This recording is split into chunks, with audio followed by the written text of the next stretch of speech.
जैसा कि आप पूछ रहे हैं कि इसको टूटने का कारण क्या है, टूटने का असली कारण तो कोई टेक्निकल आदमी ही बता सकता है।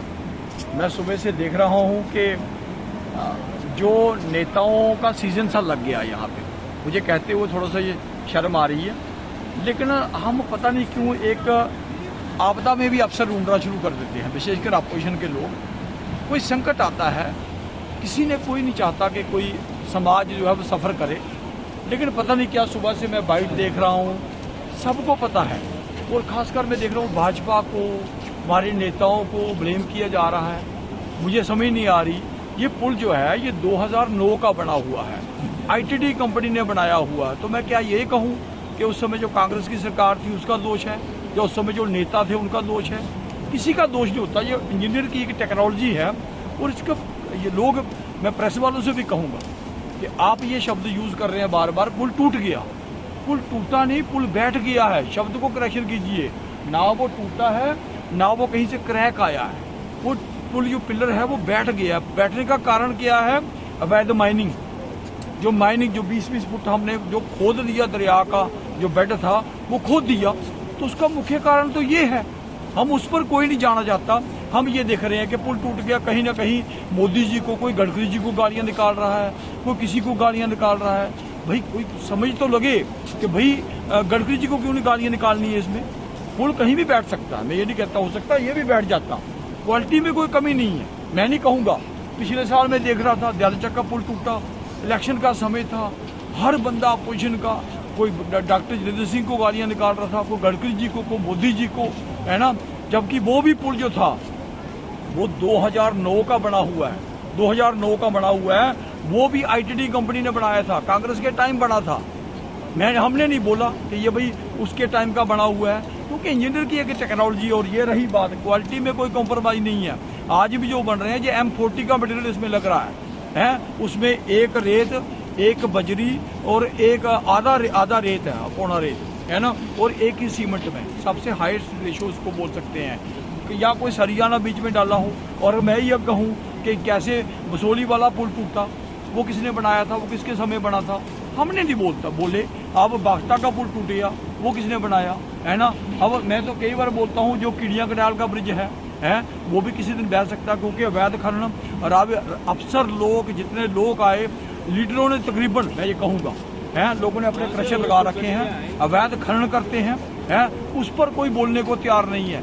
क्रशर लोगों के बिना कागजों के चलते रहे हैं, 4-5 लाख के बिल बकाया हैं, उस पर कोई नहीं बोलता है। तो उस पर भी हम कई बार बोले हैं कि कीड़ियाँ जो रावी है उसमें तो लीज ही नहीं है किसी की, वहाँ रोज अवैध खनन हो रहा है। 1 साल से तो अब बढ़ गया ये काम। जो हमारा पंडोरी ब्रिज है वहाँ भी यही हाल है, वहाँ भी क्रशरों का जोर है, ठीक है ना। जो आप ऊपर वाला, जो उच्च का ऊपर वाला क्षेत्र है, तरनाव वाला है, रोज इलीगल माइनिंग होती है, रोज पकड़े जाते हैं, फिर छोड़ जाते हैं। तो मेरा कहने का तात्पर्य यह है कि हम जो ही कोई संकट आता है, फिर लोगों ने अब ये कहना शुरू कर दिया कि भाई अगर बाढ़ लग जाएगी तो फिर क्या हो जाएगा। अरे भाई, बाढ़ लगाने की पाकिस्तान की हिम्मत नहीं है आज की डेट में कि वो बाढ़ लगा सके। उनका जाके वीडियो देख लें। मैं ये नहीं कि मैं भाजपा का हूँ, तो मैं इसलिए बोल रहा हूँ, आज पाकिस्तान थर-थर कांप रहा है। आज अमेरिका जैसा जो देश है वो घबराया हुआ, जो कहीं हमको गिनती में नहीं रखता था, आज उस चक्कर में। आज ये बातें करने का समय नहीं है, उस पर कभी और बात कर लेंगे। लेकिन मैं ये कहूँगा कि हम टेक्निकल चीज़ों पर जाएं, कि किसने ये पुल बनाया। और अगर क्वालिटी की बात करनी हो तो बोलते हैं कि कामों की जाँच होनी चाहिए। मैं कहता हूँ होनी चाहिए। आज की डेट में 95% ठेकेदार किन पार्टियों से जुड़े हुए हैं? कोर्ट पार्टियां सत्ता में थी पहले, और उनकी क्वालिटी चेक की जाए। फिर मैं तो कहूँ की जानी चाहिए, ठीक है ना। फिर पता चलेगा कि भाई ये क्या है। इसलिए हम लोगों को जब समाज को में कोई संकट आता है तो समाज की मदद करनी होती है, हम उसमें अवसर ढूंढते हैं, है ना। तो इसलिए उन चीज़ों पे न जाएं, हम ये देखें कि हमें समाज का कैसे भला करना है। नीचे भी है पुल, वो भी है, वो जो बड़ाला वाला पुल है वो भी तो भाजपा के समय का नहीं मिला, वहाँ भी क्रैक आ गया, ठीक है ना। तो जो बनाने वाला होता है वो कोई ठेकेदार होता है, वो किसी की पार्टी का नहीं होता, है ना। हम पार्टियों को बीच में घसीट लाते हैं। इसलिए मेरा कहने का तात्पर्य ये है, मजबूर होकर ये बोलना पड़ा। अब शाम को, मैं तो सुबह से यहाँ था, हम नहीं चाहते थे कि इस पे बोला जाए। जलचा के समय भी हम नहीं बोले कि ठीक है इनकी राजनीति चमकानी है, कोई चमका ले जितनी चमकाना चाहता है। लेकिन ये चीज था, उसमें यह था कि ये खड्ड जो है सारवाली खड्ड, सारवाली, इसके 2 पुल बने हुए हैं। अब पानी एक में आ रहा है, पिछले 8-10 साल से आ रहा है। किन लोगों ने इस पानी को डाइवर्ट करवाया? उन लोगों ने जो खड्डों पर कब्जे कर रखे हैं, दूसरी साइड वाला जहां पानी नहीं जा रहा। ये सारी चीजों को देखना पड़ेगा, है, क्योंकि ये पानी 2 जगह डिवाइड होता था, आज एक जगह डाल दिया। किन लोगों को पत्थर की जरूरत थी? ये सारी टेक्निकल चीजें हैं।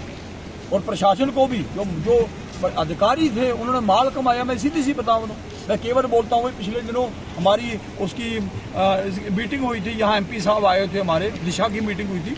मैंने उसके अंदर भी बोला था ये बोला था कि ये 2 जगह डिवाइड कर रखा है और इलीगल माइनिंग हो रही है। यहाँ का माल पंजाब में जा रहा है। अब तो जो नए लीडर बने हैं उन्होंने क्रशर के लिए फाइलें लगा दी हैं। ये आपकी जानकारी में बता दूं, चाहे रावी हो चाहे वो हो। इसलिए ये, और कौन है वो लोग, ये पता कीजिए। लोगों से भी कहूंगा, हर चीज के ऊपर हमें गहन चिंतन करना होगा कि कौन लोग इन चीजों के लिए जिम्मेवार हैं।